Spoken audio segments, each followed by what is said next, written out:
All right, we have more changes unfolding in the U.S. economy and over at the Federal Reserve. Changes that have Fed members now running cover for the epic screw-up that we saw last week. So far, we have 5 members of the Fed trying to douse the flames of the fire that Jerome Powell set loose after his Wednesday press conference. But all of this is just short-term noise, folks. So we're going to look at what's really happening, what has changed, if anything, since last week. We'll look back in history as well at what happened the last time the Fed cut rates when inflation was higher than unemployment, which it is right now, and why they would do that. Well, there's only one real reason. It's what B of A's chief financial strategist just warned about on Friday, how this could result in what he calls an epic fail by the Federal Reserve. But before we get started, press the like button and consider subscribing. It helps the channel out, and I appreciate your support. So the Fed, folks, it's been 1 week since the FOMC meeting that sent the markets into a frenzy, into chaos, into a melt-up,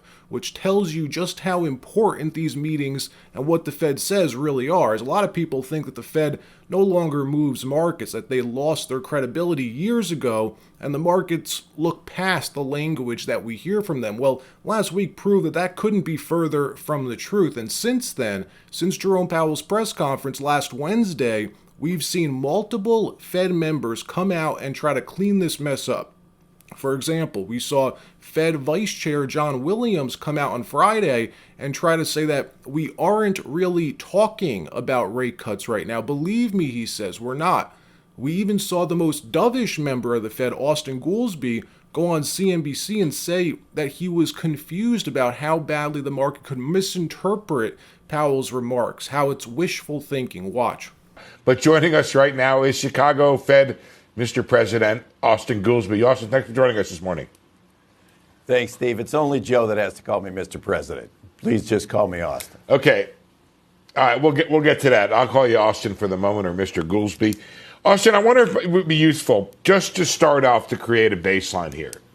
How do you explain to folks, how would you explain to the market what you all did on Wednesday? What was the change in policy as you understand it? Well, as you know, I don't speak for the committee. Every member of the FOMC just speaks for themselves. I thought that we were voting on that meeting, and we voted not to raise rates. We put out, as we do each quarter, a statement of economic projections, which each of the individual members says what do they anticipate. When you put the word any into the statement to talk about additional policy firming or tightening, what is that telling you? Is that telling you that all of a sudden there is no longer a bias to hike, or is there still this bias to hike for the committee? Well, like I say, I don't speak for anybody on the committee. For me, I believe that if we get improvement on inflation, that we're clearly moving to target, and we're still not there yet. We still need to see these markers. But if we get inflation back into the range of our dual mandate goals, then we've got more symmetric concerns, let's call it, about both sides of the dual mandate. And realize, Austin, Chicago's Fed president, he's like the most dovish of the members. But look, let's just back up for a minute. Forget what Jay Powell said last week and remember what the goal of all of this is in the first place. All the Fed cares about is returning inflation to 2% and maximizing employment. They don't want to see a recession. That's not part of their mandate. Their mandate's 2% inflation and get as many people working as possible. Now, many of them believed that the only way to do that was to induce a recession or to slow the economy way down, see a spike in unemployment, force prices back down. And their policies are in the process of doing that. Look, there's something that just happened, all right? Something that they saw prior to last week's meeting that made them come in ice cold. Ripping the market like that doesn't help them. They could care less if they pause for another quarter or two, if they believe it's the best thing to do to accomplish their goals. So for them to telegraph like they did, something spooked them. Now, what could that be? Could it be a massive slowdown in small business activity and consumer-related pain making its way into the data? I think so. Take a look at this. A shocking spike in Chapter 11 bankruptcy filings came through in November's data, skyrocketing.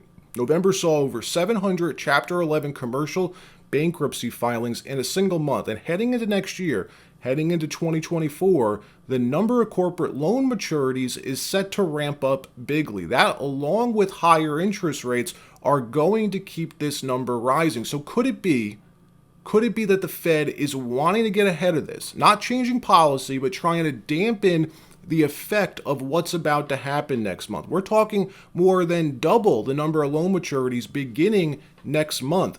And they know that they can't cut rates yet. I'm going to show you why they can't in a minute. But if they let the market, bond markets, do the work for them, like they did, this past month, the 10-year Treasury just dropped 100 basis points since last month. That's a big difference. If you're a business and your loan is about to mature, 1 point could mean the difference between continuing to operate or going out of business. Realize the vast majority of corporations aren't like your Apples, your Googles, your Amazons.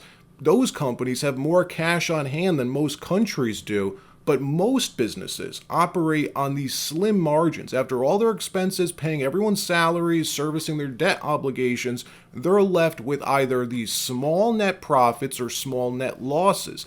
And that group of businesses, that major block of companies, are who are about to see their loans mature. I think it's very likely what we just saw was the Fed throwing them a lifeline. And we have more evidence of this. In a new B of A report published on Friday by their chief financial strategist, he points out that it is extremely rare that the Fed cuts rates when core CPI, core inflation, is still higher than unemployment, which it is right now. We have 4% core CPI and 3.7% unemployment. He writes this: the biggest picture, only 5 occasions over the past 90 years has the Fed cut rates when core CPI, now 4%, is higher than unemployment, 3.7%. Of those 5 instances, one of them was triggered by war, October 1942, and the other 4 times it happened, it was because of recession, like you see in this chart.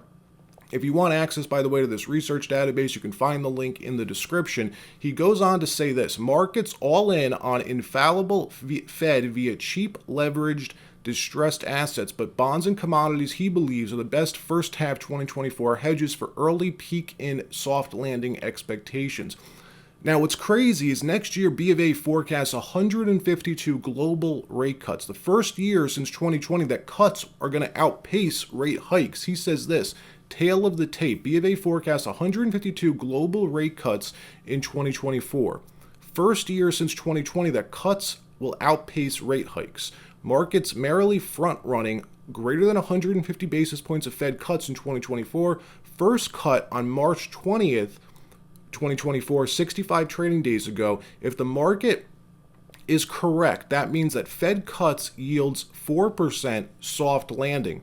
Leverage would then be the winner, but Treasuries the winner if Fed cuts hard landing yields 3%, and commodities would be the winner if the Fed cuts no landing yields 5%, which means what? That if the Fed really does cut rates in March, like the market's anticipating, right now betting odds have an 8% chance they cut in January, 70% chance the first cut comes in March, and a 33% chance first cut's going to come in May. But if they were to cut in March, like the market expects, and unemployment was still below core CPI, that would mean that we're in a recession or about to be in one, at least according to what history shows us, and the Fed failed in their soft landing or no landing hopes. That's the epic fail that he talks about. Now, this whole month is like very reminiscent of what we saw during the run-up to the great financial crisis. The market thinks everything's fine, right? Almost everyone believes that we're out of the woods, and then boom, the floor caves in. Here's a New York Times article from September 2007. Markets soar,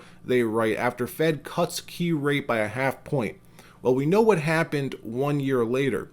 Here's another story which I forgot about, which broke on Friday, I believe. They wrote this yesterday. 9 million student loan borrowers missed their first payment. CNN writes this: nearly 9 million borrowers missed their first student loan payment after the pandemic-related pause ended this fall. The Department of Education said Friday. That means roughly 40% of the 22 million borrowers who had bills due in October did not make payments by mid-November. So look, big picture, I don't think we're out of the woods yet, not at all. Whenever you see everyone agreeing on something like this, in this case, the no landing, it's likely wrong. People get so caught up in the direction that the current wind is blowing, and they lose track of everything else that's happening. All right, that wraps up this video. If you enjoyed it, got something out of it, press the like button. If you didn't, that's all right too. Either way, I appreciate you watching.